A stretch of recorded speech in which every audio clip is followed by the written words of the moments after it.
अजितदादांचा महायुतीमधला प्रवास हा चढउतारांचा राहिलेला आहे आणि लोकसभेच्या निकालाच्या नंतर अजित पवारांना सोबत घेणं ही चूक होती असं भाजपच्या गोटामध्ये बोललं जात आहे। आणि आता विधानसभेच्या निकालाच्या नंतर बरं झालं अजित पवार सोबत आहेत असा सूरही उमटताना दिसतोय। आजची महाबैठक ही अजितदादांसाठी महत्त्वाची का आहे जाणून घेऊयात। निलेश बुधावले आमचे प्रतिनिधी आहेत आपल्या सोबत। निलेश,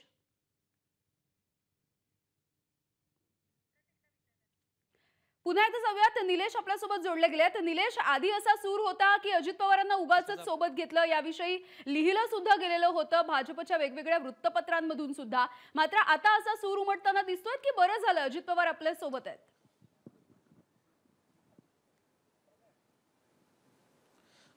खरं तर लोकसभा ज्यावेळेस अजित पवारांना सोबत घेतलं गेलं होतं त्यावेळेस प्रचंड प्रमाणामध्ये टीका झाली होती आणि अजित पवारांना महाविकास आघाडी सरकार असताना कशा पद्धतीने आपल्याला त्रास दिला, त्यामुळे अजित पवार आपल्या सोबतच नको अशा पद्धतीचीच भूमिका होती। मात्र आता ज्या पद्धतीची परिस्थिती राज्यामध्ये निर्माण झालेली आहे त्यामुळे भाजपला एक महत्त्वाचा जर घटक पक्ष कोण अपेक्षित असेल तो राष्ट्रवादी काँग्रेस पक्ष आहे। कारण संख्याबळाचा जर विचार करायला गेलं तर राष्ट्रवादी काँग्रेस पक्षाला सोबत घेतल्यास इतर पक्षांची त्यांना गरजच उरत नाही अशा पद्धतीचं सध्या चित्र आहे। त्यामुळेच 2019ला देवेंद्र फडणवीस आणि अजित पवार जो प्रयोग करू पाहत होते तो प्रयोग अयशस्वी झाला असला तरी आता हा प्रयोग यशस्वी होऊ शकतो ही शक्यता नाकारता येत नाही। कारण दोघांकडे संख्याबळ मजबूत आहे आणि त्यामुळेच कदाचित राष्ट्रवादी काँग्रेस पक्षाने पहिल्यापासूनच प्रामुख्याने भूमिका घेतली होती की महायुतीमध्ये जर मुख्यमंत्री कुणाला करायचा असेल तर तो भाजपचा असेल, कारण संख्याबळ त्यांचं जास्त आहे आणि कुठेतरी देवेंद्र फडणवीसांनाच त्यांच्याकडून हिरवा कंदील दाखवण्यात आल्याचं आपल्याला पाहायला मिळालं होतं। आणि यासाठी प्रदेशाध्यक्ष सुनील तटकरे स्वतः दोनदा भेटायला गेल्याचं आपल्याला पाहायला मिळालं होतं।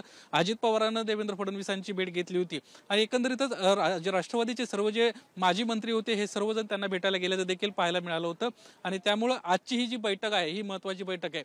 या बैठकीमध्ये प्रामुख्यानं राष्ट्रवादी काँग्रेस पक्षाच्या वाट्याला जी काही मंत्रिपदे येऊ पाहतायत या संदर्भातलं तर चर्चा होईलच, परंतु राष्ट्रीय लेवलला सुद्धा केंद्रीय मंत्रिमंडळात राष्ट्रवादी काँग्रेस पक्षाला सामावून घेतलं गेलं पाहिजे ही भूमिका सातत्यानं समोर येताना पाहायला मिळते। साधारणपणे ज्यावेळेस केंद्रीय मंत्रिमंडळ विस्तार सुरू झाला होता त्यावेळेस याच सुनील तटकरेंच्या निवासस्थानी अशाच पद्धतीची एक रात्री उशिरा बैठक पार पडली होती आणि त्या बैठकीला स्वतः देवेंद्र फडणवीस त्यावेळी देखील या ठिकाणी आले होते। एबीपी माझानं त्यावेळी देखील ती बातमी एक्सक्लुझिव्ह दाखवण्याचा प्रयत्न केला होता आणि त्या बैठकीमध्ये कुठेतरी मनधरणी करण्याचा प्रयत्न राष्ट्रवादी काँग्रेस पक्षाचा सुनील तटकरेंचा आणि प्रफुल्ल पटेलांचा देवेंद्र फडणवीस यांना केल्याचं आपल्याला पाहायला मिळालं होतं। आणि राज्यमंत्रीपद कोणत्याही परिस्थितीत नको अशा पद्धतीची भूमिका राष्ट्रवादी काँग्रेस पक्षाची होती। आता केंद्रीय पातळीवरचा जर मंत्रिमंडळ विस्तार झाला तर कॅबिनेट मंत्रिपद पदरात पाडून घेणं यासोबतच राज्यात चांगली मंत्री राष्ट्रवादी अजित पवार गटाकडून मंत्रिपदाच्या संदर्भातल्या इच्छा सुद्धा बोलून दाखवण्यात आलेल्या आहेत। पुढे जाऊयात। महायुतीच्या खातेवाटपाच्या संदर्भातली ही बातमी बघतोय आपण। मुख्यमंत्रीपद भाजपकडेच जाणार यावरती जवळपास शिक्कामोर्तब झालंय आणि आता अर्थ खातं हे अजित पवार यांच्याकडेच राहणार असल्याची माहिती सूत्रांनी दिली आहे, तर गृह खातं देवेंद्र फडणवीस यांच्याकडेच राहणार असल्याचं कळतंय।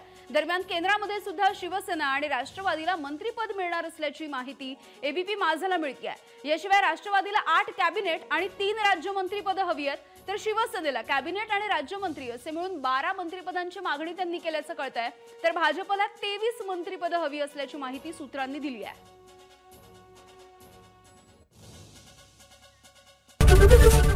एबीपी माझा, उघडा डोळे बघा नीट।